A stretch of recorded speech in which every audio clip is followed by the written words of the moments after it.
ঘটনাটি ঘটেছে এটির কোনো জবাব নাই, এর কোনো উত্তর নাই, এবং এই ঘটনাটা প্রকাশ করবার মতো কোনো ভাষাও নাই। তবে আমি মনে করি যে একটা তুচ্ছ ঘটনাকে কেন্দ্র করে যেই ঘটনাটি ঘটিয়েছে এবং দুইটি তাজা প্রাণ পৈশাচিক ভাবে, সেই নারকীয় ভাবে মধ্যযুগীয় বর্বরতাকেও হার মানিয়ে তাদেরকে পিটিয়ে হত্যা করেছে। আমি মনে করি যারা এই ঘটনার সাথে জড়িত, আমি এক কথাই বলবো, তারা মানুষের পর্যায়ে পড়ে না, তারা মানুষ না, এবং তাদের কোনো ধর্ম নাই, তাদের কোনো জাত নাই, এবং তাদের কোনো মানবিকতা নাই। তারা এই জগতের মানুষ নামের এক কলঙ্ক। প্রাণ আমরা হারিয়েছি, এটি হয়তো ফেরত পাবো না, কিন্তু আমি আপনাদের ভোটে নির্বাচিত প্রতিনিধি, আমি আপনাদের কথা দিয়ে যেতে চাই যে এই হত্যাকাণ্ডের সঙ্গে যারা জড়িত তাদেরকে ইতিমধ্যেই গ্রেপ্তার করেছে প্রশাসন, এবং আরো গ্রেপ্তারের তালিকায় রয়েছে 12 জন গ্রেপ্তার হয়েছে।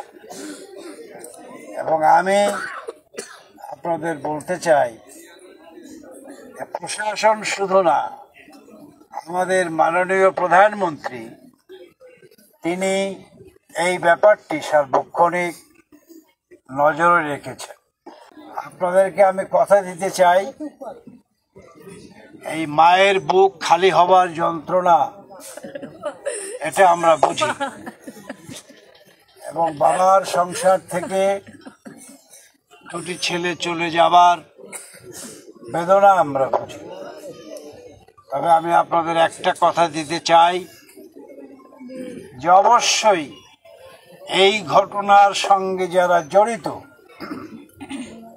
তাদের অনেকে গ্রেপ্তার হয়েছে, আরো কিছু গ্রেপ্তারের বাকি আছে, সেই গ্রেপ্তার অভিযান চলছে, তাদেরকে গ্রেপ্তার করা হবে এবং এমন দৃষ্টান্তমূলক শাস্তি এই বাংলাদেশের মাটিতে হবে যাতে আর কেউ কোনোদিন এই ধরনের কোনো ঘটনা ঘটাতে না পারে।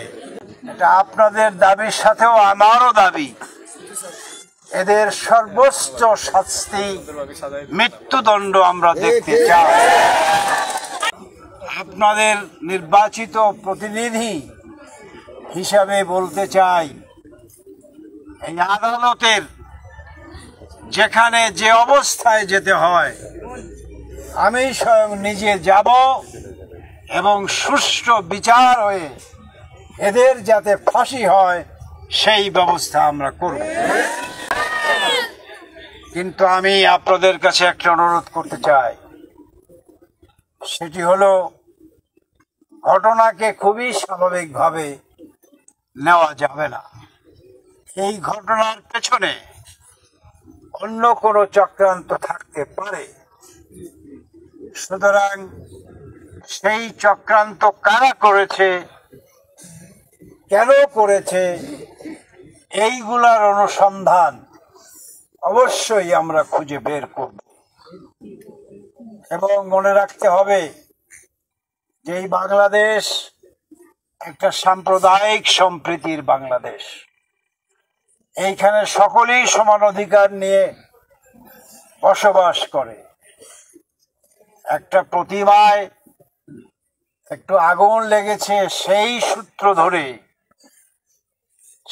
সূত্র ধরে যেই নারকীয় ঘটনা সেখানে সংঘটিত হয়েছে, এটি নিশ্চয়ই কেবলমাত্র ওই মন্দিরের প্রতিমায় কাপড়ের আগুন লেগেছে এটি ভাবা যাবে না। এর পেছনে অন্য কোনো অভিসন্ধি নিশ্চয়ই আছে। সুতরাং সেই অভিসন্ধি গুলো আমরা খুঁজে বের করব, প্রশাসনকেও বলবো যে এই ঘটনাকে কোনো অবস্থাতেই হালকা করে দেখা যাবে না। তাই আমি আপনাদের বলি যে ধৈর্য হলো এমন একটা জিনিস যে এর ফল অত্যন্ত মিষ্টি হয়। আপনারা ধৈর্য হারা হবেন না এবং এই ঘটনাকে কেন্দ্র করে যারা আবার আর একটা ঘটনার জন্ম দিতে চেয়েছে তারাও কাজটা ভালো করে নাই।